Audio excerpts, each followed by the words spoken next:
Então a gente agora vai entender quais são os primeiros passos para superar esse medo do julgamento. Mas antes eu quero que você entenda uma coisa, que é o porquê. Por que eu acho que você deveria superar o medo do julgamento? Porque eu acho muito simplista a gente dizer assim, não, você precisa superar o medo do julgamento, você precisa aprender a dizer não e sair da zona de conforto. Peraí, sempre que você vai sair da zona de conforto tem que ter um bom motivo. Por que eu vou ficar desconfortável fora da zona de conforto? Por que eu vou ficar desconfortável sem nenhum motivo, né? Então eu quero dar um motivo pra você. O motivo é muito simples. Aqui tá você, tá? E aqui tá a vida que você quer viver. A pessoa que você quer ser. Tá nessa outra bolinha. E existe um caminho entre você e a pessoa que você quer ser, a vida que você quer viver. O que acontece é que para chegar de um ponto até o outro, você vai precisar fazer essas três coisas. Ser capaz de se abrir com outras pessoas. Você vai ter que fazer o que importa, apesar das opiniões, e falar o que pensa com firmeza e respeito. Aí você encontrou um bom motivo, porque eu acho que é impossível você alcançar a vida que você quer se você não consegue fazer essas três coisas. Se abrir com algumas pessoas, fazer o que importa, mesmo quando os outros acham que tá errado, e falar o que você pensa. Por quê? Agora eu quero explicar pra vocês. O que acontece quando você passa a sua vida inteira evitando conflito? Essa eu acho que é uma pergunta muito importante. E a pergunta que eu quero fazer agora pra vocês é essa. Qual que é o preço de nunca decepcionar ninguém? Qual que é o preço que a gente paga? Quando você fica quieta pra evitar um conflito, sabe qual que é a vantagem? A vantagem é muito óbvia, porque você vê a vantagem. A vantagem é que rapidinho as coisas se resolveram, a pessoa não ficou emburrada comigo, a gente tá de boa. Você vê qual é a vantagem de ficar quieta. Ou a vantagem de pensar assim, tá, eu não vou cutucar o julgamento de ninguém. Então eu não vou me manifestar muito, eu vou ficar na minha e as pessoas não vão pensar nada ruim de mim. Eu não vou decepcionar ninguém. E você vê a vantagem disso, né? Porque as pessoas não ficam bravas com você, as pessoas não tentam fazer mal pra você no geral, as pessoas tendem a gostar de você, pelo menos de um jeito neutro, sabe? Ah, não fede nem cheira, eu gosto daquela pessoa. Agora, qual que é o preço que tá invisível nisso tudo? É a sua vida ficar paralisada porque você não consegue tomar as atitudes que mais importam. É isso, esse é o preço de nunca decepcionar ninguém. É que a sua vida não tem rumo. Imagina que você é um barquinho e você tá navegando o seu barquinho e o que você mais quer é chegar numa ilha paradisíaca que tá tipo 100 km pra frente de barco, assim, leva um tempo. E você é o capitão do barco, tá? Mas tem várias outras pessoas nesse barco que estão de convidadas, que elas vieram conhecer o seu barco, e cada uma delas tem uma opinião sobre para onde o barco deve ir. Algumas dessas pessoas concordam com você de que o seu barco deveria ir para aquela praia, mas algumas acham que você deveria voltar o barco para trás. Algumas acham que você deveria parar o barco e mergulhar, né? Porque é um bom lugar para mergulhar. Outras dessas pessoas acham que você deveria estar num jet ski em vez de um barco. Outras pessoas acham que você deveria ir para outra ilha. Agora pensa, todo mundo tem opiniões diferentes nesse barco. Você é o capitão, os outros são convidados. O que acontece se você tenta seguir a opinião de todo mundo ao mesmo tempo? O que acontece é que o seu barco, ele não dá nenhum passo em nenhuma direção. E mesmo que o seu barco ande 1 km numa direção, ele vai agradar sempre uma parte daquelas pessoas, porque as outras vão ficar desagradadas. Se você parar para mergulhar, a pessoa que queria ir para a ilha vai se decepcionar com você. Se você parar e virar para outra ilha, a pessoa que queria mergulhar vai ficar chateada. Então, parece que não tem saída. Mas muita gente parece que vive a vida na função de tentar agradar todo mundo o tempo todo. De tentar dirigir o barco na direção que todo mundo quer. E aí esse barco fica girando nele mesmo até que partes do barco começam a cair. As pessoas começam a ir embora e elas mesmas vão pilotar o seu barco. A ilha, que estava a 100 km de distância, agora está a 120. Tem momentos que você tem vontade de sumir ir pro porão do barco e deixar que o vento leve o barco porque você não aguenta mais ficar fazendo malabarismo com a opinião de todo mundo sobre a sua vida, é um saco. Qual que é a solução para esse dilema? Me diz, a solução é fácil. Você tem que lembrar que você é o capitão do barco e os outros são convidados. E os outros têm que lembrar que eles são convidados e que você é o capitão. Que como convidados, eles não têm nenhuma responsabilidade sobre o navio. Porque a gente sabe que o barco é do capitão.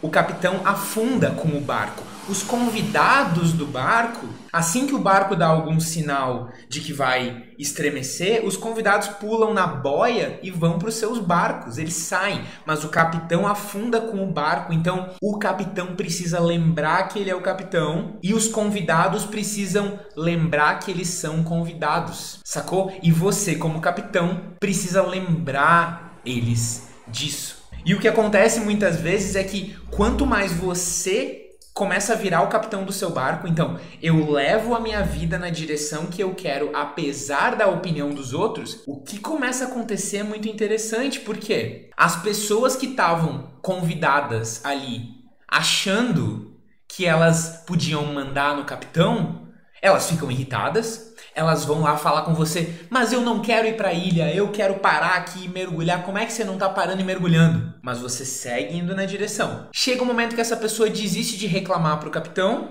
ela pega a sua boia, sai do navio e vai pro seu barquinho. E quem fica no barco com você são as pessoas que querem ir pro mesmo lugar que você. Então você tava gastando uma energia enorme para agradar pessoas que nem querem ir pro mesmo lugar que você. Que loucura, né? É incrível como essa metáfora do barco deixa tudo mais claro. Você tava ali tentando agradar todo mundo e, cara, o que essas pessoas têm em comum com você? Eu sei o que elas não têm em comum. Elas não têm em comum a coisa mais importante, que é querer as mesmas coisas, ter os mesmos objetivos de vida. Me diz, por que você anda e convive com pessoas que não têm os mesmos objetivos de vida, nem parecidos os objetivos de vida? Por quê? Para tentar agradar elas, fingindo que você é alguém que você não é? Esse é o preço de nunca decepcionar ninguém. É que as pessoas ficam no seu barco, fica um monte de convidado no seu barco dizendo, achando que ele manda. Porque convidado no meu barco é convidado, não é capitão. Eu faço a pessoa se tocar e se ela não gostou, ela sai, entendeu? Porque eu não quero esse tipo de pessoa perto de mim. E isso é o que nos leva pro segundo ponto, que é o seguinte: você vai ter que decepcionar pessoas ao longo do caminho. É maravilhoso quando a pessoa percebe que não encaixa mais na sua vida e se afasta, porque vocês não têm o mesmo objetivo de vida, ou você mesmo convida ela pra ou ser convidado e aceitar que ela é convidada, ou você convida ela pra sair do barco. É muito bom, só que até chegar lá, tem aquela hora de decepcionar as pessoas.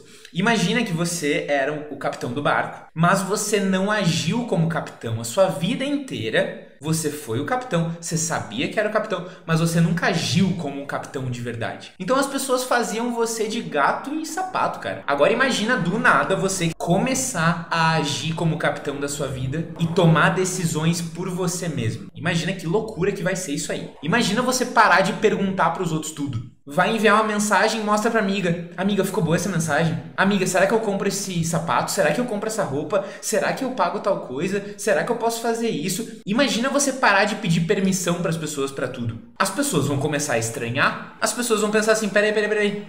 Será que se essa pessoa, ela agora não tá mais pedindo permissão pra mim? Pra nada? Será que isso significa que eu não vou mais poder tirar uma vantagenzinha dela? Porque eu gosto de tirar uma vantagem dela, eu sei que como ela depende de mim, eu posso tirar uma vantagenzinha e dizer para onde vai o barco. Essa pessoa vai ficar preocupada.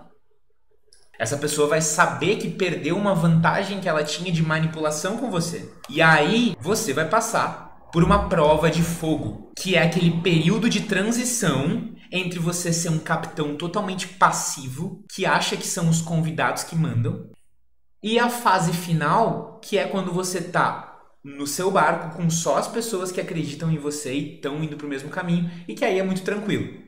Essa fase entre o ponto A e o ponto B é a fase mais complicada de todas, em que você vai ter que decepcionar as pessoas. O que acontece, galera? A gente é responsável pelas expectativas que a gente cria nos outros? Mais ou menos. Eu acho que dizer que você é totalmente responsável é um exagero. E eu acho que você dizer que você não é responsável é ingênuo. Imagina você começa a sair com um menino aí, uma menina, e começa a ser muito carinhoso e chamar de meu amor e brincar que como é que vão ser o nome dos filhos de vocês, mas você nunca pede a menina em namoro, e aí quando ela vem perguntar pra você se vocês vão namorar, você diz, não, mas como assim namorar? Eu não falei nada, você não tinha que ter criado expectativas. É óbvio que isso não tem nada a ver. Você trata as pessoas de um jeito que faz com que elas criem expectativa. Então você é responsável pelas expectativas que você cria nos outros, mas você é responsável por uma parte das expectativas que você cria. Se você fez um favor para a pessoa, é razoável que ela crie uma expectativa de que você sempre vai fazer qualquer favor para ela? Não é razoável, não faz sentido. Agora, porque eu não quero decepcionar a pessoa, eu vou ter que agir para confirmar todas as expectativas que ela criou de um jeito surreal sobre mim. Sério, esse é o nível do esforço que eu vou ter que fazer pra não decepcionar a pessoa? Será que é tão ruim assim decepcionar as pessoas, cara? Que eu vou ter que fazer uma pirueta carpada pra não decepcionar alguém? Quando eu percebo que eu tenho que fazer 1 milhão de coisas pra não decepcionar alguém, eu começo a me perguntar, pera, será que seria tão ruim assim se eu decepcionasse essa pessoa? Ia ser ruim na hora, né? Mas será que não ia passar? Agora, olha pra trás e olha pra quanto você tem investido de energia pra não decepcionar alguém, cara. Às vezes você tá há meses conversando com a pessoa, mantendo uma imagem de que você tá interessada nela, e você não tá, mas você não quer decepcionar a pessoa e dizer que você não tá. E aí você tá gastando horas e horas e horas e horas pra não decepcionar a pessoa, quando você poderia gastar alguns minutos falando a verdade, decepcionando e se acostumando com o fato de que na vida você vai sempre decepcionar as pessoas. Se você quer ser o capitão do seu barco. É a fase das tempestades que você tem que passar entre ser capitão passivo e capitão ativo.